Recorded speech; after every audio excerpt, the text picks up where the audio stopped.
In this time of season that we're in right now in our world, as we come to the Scriptures, we can really gain some good insight on how the apostles in the book of Acts, how they dealt with frustrations in the world, or how they dealt with famines or storms, and how they shined in the darkness as Christ told us to do. Jesus told us to be the light of the world, and that we are the light of the world.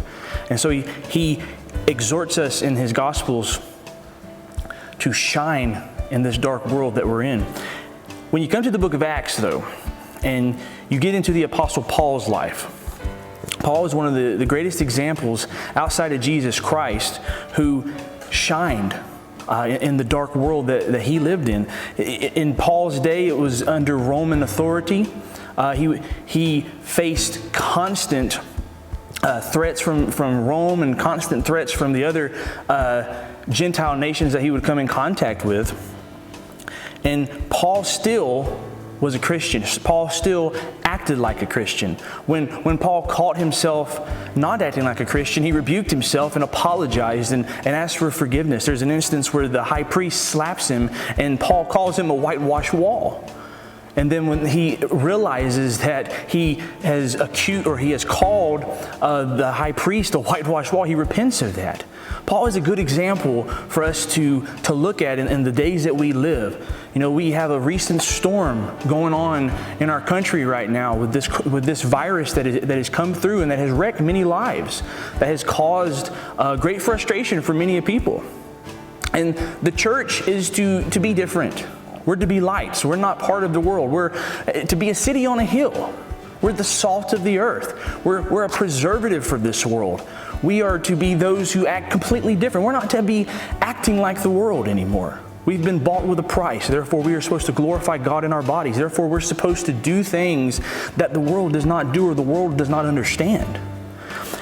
The Apostle Paul, as I said, does this in the book of Acts.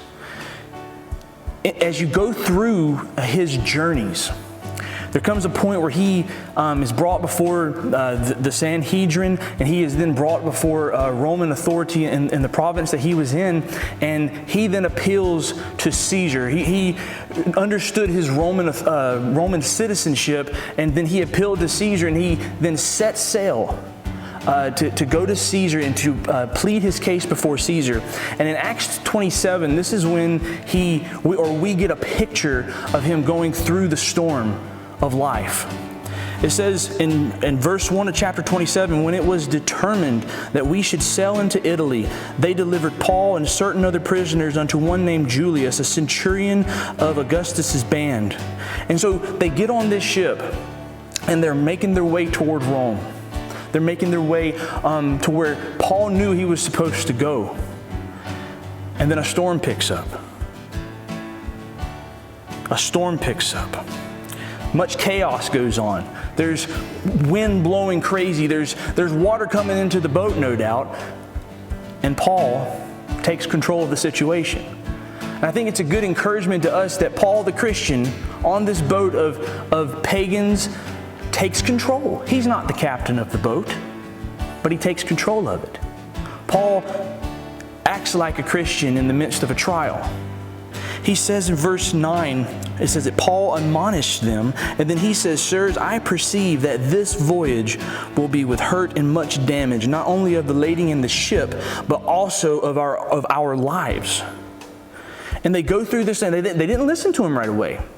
But he continued being a Christian. He didn't get frustrated with them. He didn't act like them. He didn't go mad like they were going and not knowing what to do. He didn't have anxiety. He knew where his destination was, and he kept his eyes focused on the Lord during this time. As they continue to go on and they're lighting the ship, Paul then pops up again into the chapter, and he says, "But after long abstinence, Paul stood forth in the midst of them and said, Sirs, you should have hearkened unto me and not have loosed from Crete, and to have gained this harm and loss. And now I exhort you to be of good cheer, for there shall be no loss of any man's life among you, but of the ship. For there stood by me this night the angel of God, whose I am and whom I serve, saying, Fear not, Paul, thou must be brought before Caesar, and lo, God hath given thee all them that sail with thee. Wherefore, sirs, be of good cheer, for I believe God, that it shall be even as it was told me. Howbeit we must cast upon a certain island. Paul, once again, taking control. He becomes the captain of the ship. There's the centurion that's over him, but Paul, as God's minister, takes control of the ship. He tells them what they needed to hear. Now, they weren't listening to him because Paul's not a captain. He's not a seaman. He's just an apostle. He's a tent maker, the Bible tells us. But he took control when there was chaos breaking out around him. We're called to do the same, Christian. We're called to do the same, church. We're called to take control of the situation. A.W. Tozer says when the world is freaking out, that the church should not be. The world needs a fearless church. We're not called to fear. The Bible says that we're more than conquerors through Jesus Christ. He tells us to be not troubled, to be not dismayed, for He's overcome the world. And that He's not going to leave us as orphans. That He will come back for us to take us out of this chaos that we're constantly surrounded with. Paul goes on, though, and he pops his head into the story again, and he says to the centurion and to the soldiers, except these abide in the ship, you cannot be saved. Still giving orders here, still giving control, or showing the control that he needed to show for this situation, and they're listening now. While the day was coming on, it says that Paul besought them all to take meat, to take food, saying, this day is the 14th day that you have tarried and continued fasting, having taken nothing. Wherefore I pray you to take some meat, for this is for your health. For there shall not a hair fall from the head of any of you. And when he had thus spoken, he took bread and gave thanks to God in the presence of them all.